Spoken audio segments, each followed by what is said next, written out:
Well, the filmmakers of the new Steve Jobs biopic, Jobs, have released the first pictures of Ashton Kutcher playing the Apple founder. The photo is based on one taken of Jobs around 1981. The film will be the closing event at the Sundance Film Festival on January 27th. Joining us in studio, we have Mike Hogan, the HuffPost Executive Editor of Arts and Entertainment. All right. All I really want to talk about is Anna Wintour's ambassadorship. I totally think that's happening. She's been working on that for a while. Yeah. And they even set up her deal at Vogue, from what I've heard, so that she can do both, because it doesn't pay very well. So she needs some other post to hold down a salary while she is, in London hosting parties. But anyway, let's talk about Steve Jobs and Ashton Kutcher.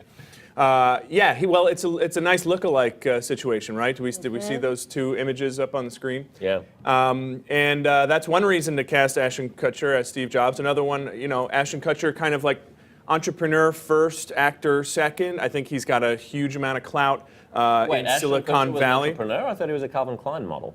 Well, he's a lot of stuff, but I think behind closed doors, that's what he's most turned on about is helping Hollywood figure out how to navigate the kind of Silicon Valley world, and how he makes a lot of money doing that, obviously. So I think it's a natural fit for him. 2.5 Men in all of his movies.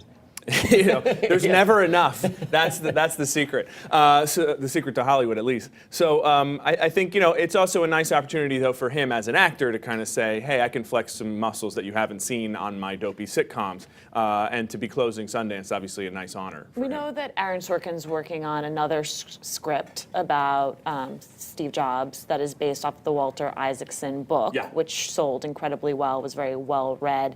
Can that compete given the lag time on it?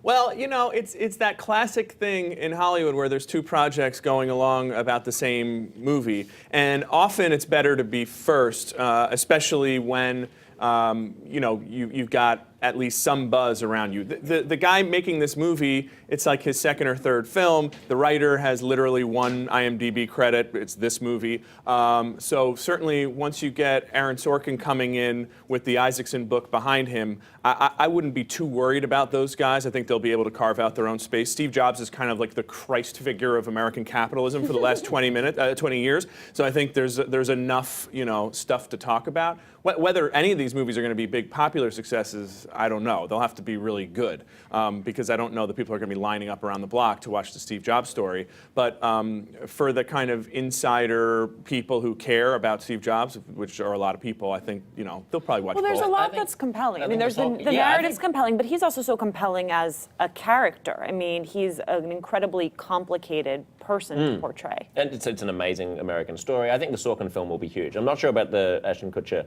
one, and I don't think that I don't think the Sorkin thing will be. Do you hate Ashton Kutcher? Well, I mean, it's so. If you have these two things, like here's the one film that's written by a guy who nobody's ever heard of, which is starring a relatively lightweight underwear model who's gotten lucky in his goofy sitcom roles, and here's another one who's written by the creator of The West Wing, the guy who wrote The Social Network. I mean, I think that. And The Newsroom. And the I mean, that's the thing. Everybody comes as a mixed bag. That's true. Yeah, and I will say this: Ashton Kutcher is an intelligent guy, appearances aside, and he does have clout, I think, in the tech world as well as in Hollywood. And the fact that this movie is closing Sundance suggests that it's at least good enough where they figured, without losing too much face, they can, feature it in a festival that's known for quality films. It stands for quality film, so it's presumably not terrible. Then again, it wouldn't be the first time that a movie got into Sundance because it helped Sundance get some attention rather than because it's the finest film of the year. Yep. All right, one IMDb credit. I now know what the new snobbery is in entertainment. Thank you, Mike, for joining us and discussing this. Good to be here. Thanks, guys. Thanks. Country singer Shania Twain's wardrobe choice for her first concert in 8 years has fans' heads spinning. 47-year-old Twain cruised out onto the Vegas stage riding a motorcycle in a skin-tight, jeweled catsuit.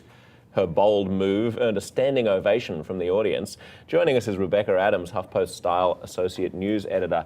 I mean, it impresses me much that any 47-year-olds can get into this ensemble. No, definitely. I mean, it's kind of become this go-to pop star thing. Britney Spears did it back in Toxic Days, and Jennifer Lopez, Katy Perry. So it's a big statement to make, I think, like coming back on the scene after 8 years without a concert. Just boom in this catsuit. Why has she been away for 8 years? I'm not sure. She just Didn't want Stepped it. out of the limelight for a few years. And She had some personal traumas. I think she was in the process of getting divorced and remarried and took some time away, which I think more stars should do. Yeah, absolutely. But this catsuit, so you're saying this is now like the way you reinvent yourself. You come out in a bedazzled. I mean, it's a way Just make good to jobs know in case we ever lose our edge. Absolutely. That this is what we Yeah, will do. you know that HuffPost Lives jumped the shark when I come out in a catsuit.